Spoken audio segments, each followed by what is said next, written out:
Good evening, I'm Prasad. Prime Minister Muhyiddin Yassin has announced the four-phase national recovery plan, but it appears we are far from recovering. The country's R0 figure suggests the spread of COVID-19 is actually accelerating, exactly 1 month after the government's so-called total lockdown began. Malaysia continues to struggle with the COVID-19 pandemic exactly 1 month since the Perikatan Nasional's version of a total lockdown began.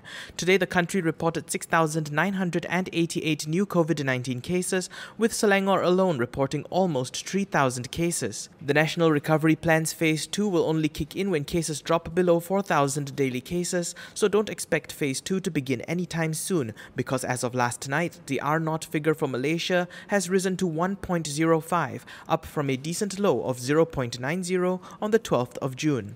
An R0 of more than 1.00 suggests that the spread of COVID-19 is accelerating. The regions where the R0 was more than 1.00 are Selangor, Melaka, Kuala Lumpur, Putrajaya, Negeri Sembilan, Pahang and Perak. The only region showing any significant reduction in COVID-19 spread is Terengganu, with an R0 figure of just 0.67. At a press conference earlier today, Senior Minister Ismail Sabri Yaakob revealed that tougher restrictions will come into force in Selangor and Kuala Lumpur. Kita mudah untuk membuat PKPD di Selangor. Selangor pun kita boleh gunakan daerah, boleh gunakan mukim, ya. Tapi di Kuala Lumpur ni dia tidak ada daerah pun. Di Kuala Lumpur dari segi pentadbiran daerah tidak ada. Sempadan daerah tidak ada. Jadi itu yang kita tengah kaji dan insya-Allah petang ni saya akan umumkan, ya. And just as he said, he released a statement to reveal that most parts of Selangor and Kuala Lumpur will be subjected to enhanced movement control order restrictions. Under the EMCO, only one person is allowed to leave home to purchase necessities, and travel will be limited to a 10-kilometer radius. Only factories producing basic necessities, food, masks and medicine will be allowed to operate. The Health Ministry will also conduct COVID-19 tests on supposedly all residents. The EMCO will be in force for 14 days from the 3rd of July to the 16th of July. COVID-19 case figures are alarming, but the figures I'm about to share are far more concerning. So please reach out to those close to you and ask them if they're doing okay. Every day in Malaysia, there are on average 2 suicide cases being recorded nationwide. This alarming number of cases were recorded between 2019 and May this year, according to police. Bukit Aman Criminal Investigation Department Director Abdul Jalil Hassan said that this average was recorded based on the 609 suicide incidents in 2019, 631 cases recorded last year, and 468 cases between January and May this year. Throughout the period, the breakdown according to gender shows that 281 men and 1,427 women were reported to have committed suicide.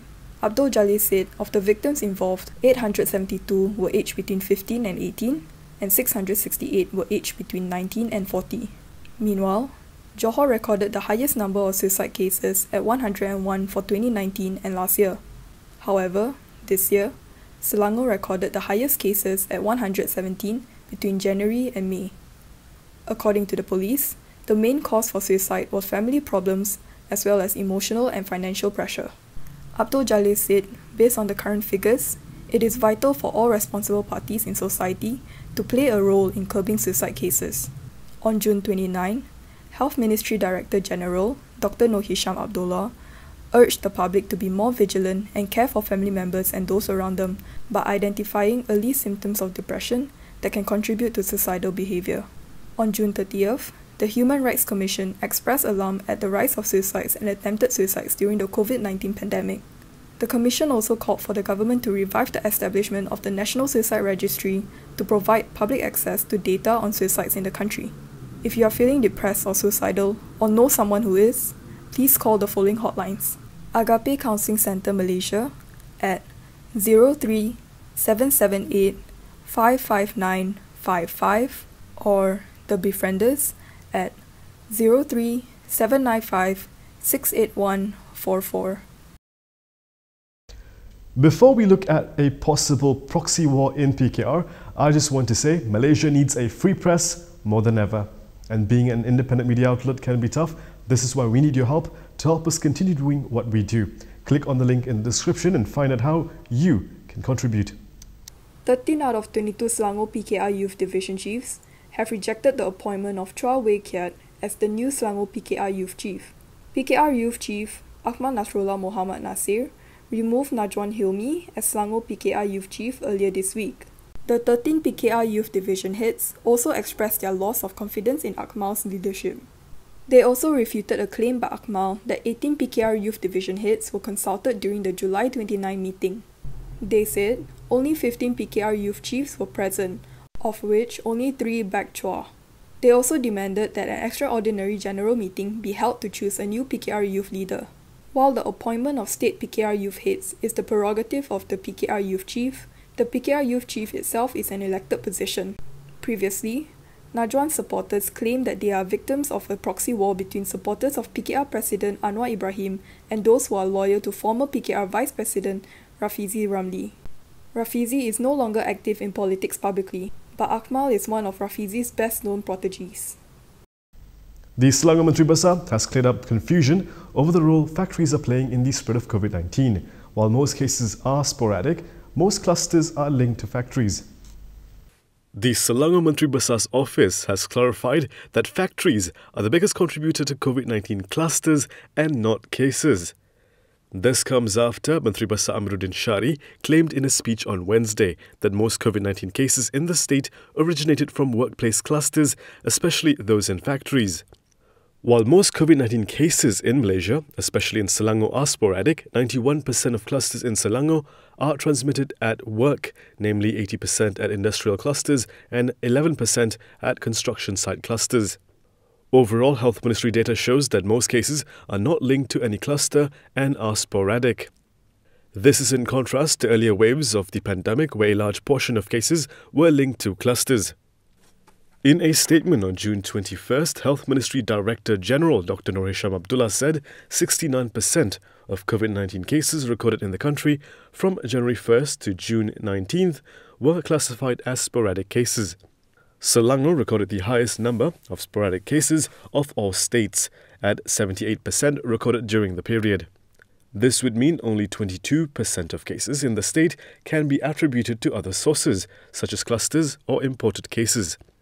Recently, International Trade and Industry Minister Azmin Ali quoted Health Ministry data in saying only 5 to 10% of COVID-19 cases were from the manufacturing sector.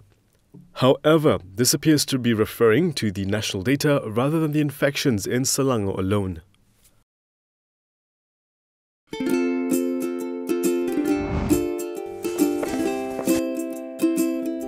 Shellfish, red meat, and beer. If you love indulging in these foods, you may end up with high uric acid level in your blood. These foods consist high level of purine, a substance that will eventually break down into uric acid and be excreted through our urine. It is recommended that the amount of dietary purines should be kept between 600 to 1000 milligrams per day. Having too much uric acid in your blood can cause attacks of gout. It can also cause kidney stones and blockage in the kidney. The crystallization of the excessive uric acid in your blood can be eased by reducing purine-rich food to only 100 to 150 milligrams daily, maintaining a healthy lifestyle, and consuming urinary alkalinizer like Ural. It consists of sodium bicarbonate, citric acid, and sodium citrate that increases the urinary pH and solubility of uric acid to prevent crystallization. Best of all, it's lemon-flavored and sugar-free. Ural, effective urinary alkalinizer. Neutralize your uric acid problem now.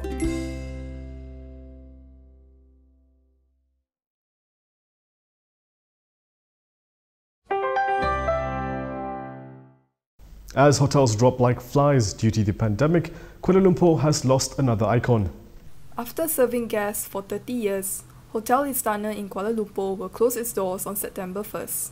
General Manager Norazuddin Omar said the hotel's competitive advantage had declined over the years in the face of stringent competition from new and neighbouring hotels and service apartments. The situation was made worse by the COVID-19 pandemic, which has crushed most hotels except those that offer quarantine facilities. However, despite being a quarantine hotel, Hotel Istana continued incurring monthly operational losses. He said, the hotel was left with no choice other than to proceed with this closure. In a notice of cessation to staff dated June 30th, they also said a voluntary separation scheme was being offered to the affected employees of the hotel. The 486-room hotel is located in the centre of the city along Jalan Raja Chulan. And that is all from me today. For more stories, you can go to kinitv.com. You can also follow us on Instagram, Twitter, YouTube and Facebook for the latest news updates. If you'd like to support independent media, do consider subscribing to malaysiakini.com. I'm Prasad Michael. Thank you for watching.